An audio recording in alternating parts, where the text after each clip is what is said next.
Hello guys, ayan, namalingki ako dito sa palengke na malapit lang sa amin. Hello, shout out. Meron na, tapos na ako mamili. Gusto ko lang i-chika sa inyo. Meron akong nakasamang mamalingki dito sa pinamalihan ko ngayon. Ayan po yung market. Ayan siya. Kalalabas ko lang. Sabi ni ate, Diwata, ang dami mong basher, no? Huwag mong intindihin. Sabi ko, yes, I'm proud. Bakit ko sila intindihin? Wala akong dapat ipaliwanag sa kanila.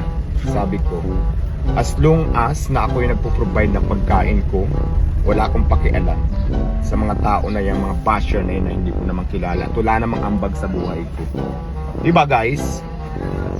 Hello kuya. Ayan. Saan ko ipapasok? Shout out ka muna. So ayan si kuya, nagtitinda kasi masikip yung daan eh. Nandito ako sa may market, pauwi na ako ng bahay. So, sinort ko lang guys, kunin ko lang mga eksena. Ano ka dito? Picture daw Okay si lang. kuya. Okay lang. Si kuya nagpa-picture. Go. Wait lang po ha, nalagi cellphone ko, pasensya Sige, na. okay lang. Maghihintay ako. Ayun. Wait lang po, di po Ako kayo... na, para mas palabas tayo.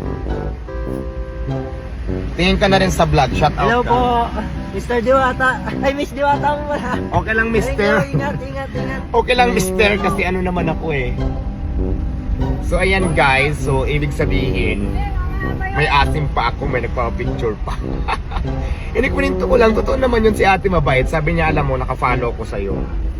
Sabi ni ate, namalingki siya yung magkasabay kami.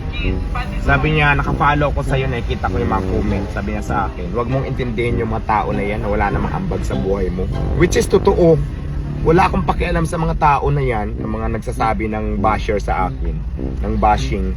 So, wala naman talaga ambag yan sa buhay ko. Kaya, kahit ano pang sabihin mo, hindi ka naman nakakatulong sa akin eh.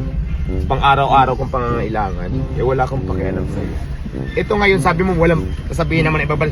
Wala ka palang pakialam, bakit pinapatulan mo? Hindi. Kumbaga parang rinag ko lang yung usapan namin ni ate. Diba sabi ko nga, as long as na wala ka namang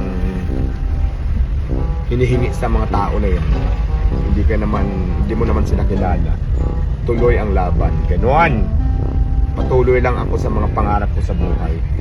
At wala ako dapat pagsisiyan sa mga nangyari. Yun lang. Yun lang guys, no? So nagchika-chika lang tayo for today's video. Pwede naman siguro habang nagchika-chika tayo ngayon. Yun lang naman ang chika natin for today's video. At magluluto ako doon sa bahay pagdating ko ng sinigang. Sinigang na meat. So yun lang, bye. Good morning.